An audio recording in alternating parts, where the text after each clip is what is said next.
Viewfinder. A man without hands came to the door to sell me a photograph of my house. Except for the chrome hooks, he was an ordinary-looking man of 50 or so. "How did you lose your hands?" I asked after he'd said what he wanted. "That's another story," he said.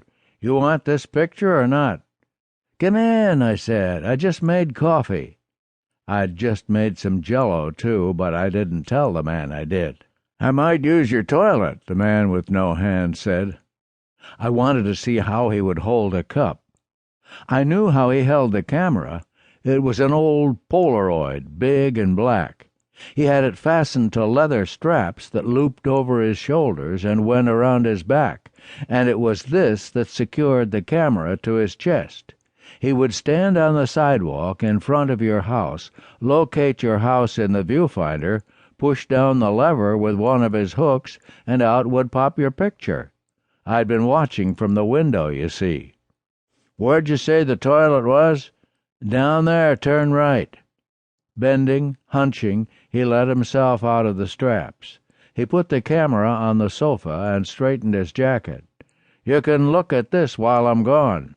I took the picture from him. There was a little rectangle of lawn, the driveway, the carport, front steps, bay window, and the window I'd been watching from in the kitchen. So why would I want a photograph of this tragedy? I looked a little closer and saw my head in there inside the kitchen window. It made me think, seeing myself like that. I can tell you, it makes a man think. I heard the toilet flush. He came down the hall, zipping and smiling, one hook holding his belt, the other tucking in his shirt. "What do you think?" he said. "All right?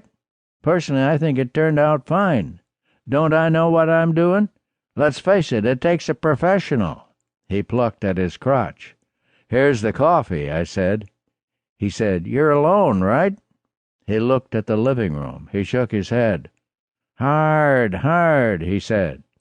He sat next to the camera, leaned back with a sigh, and smiled as if he knew something he wasn't going to tell me. "Drink your coffee," I said. I was trying to think of something to say. "3 kids were by here wanting to paint my address on the curb. They wanted $1 to do it. You wouldn't know anything about that, would you?" It was a long shot, but I watched him just the same. He leaned forward importantly, the cup balanced between his hooks. He set it down on the table. "I work alone," he said. "Always have, always will." "What are you saying?" he said. "I was trying to make a connection," I said. I had a headache. I know coffee's no good for it, but sometimes Jell-O helps. I picked up the picture. "I was in the kitchen," I said. "Usually I'm in the back."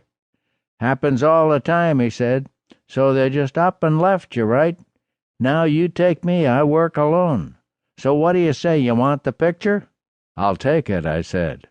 I stood up and picked up the cups. "Sure you will," he said. "Me, I keep a room downtown. It's okay. I take a bus out, and after I've worked the neighborhoods, I go to another downtown. You see what I'm saying? Hey, I had kids once, just like you," he said.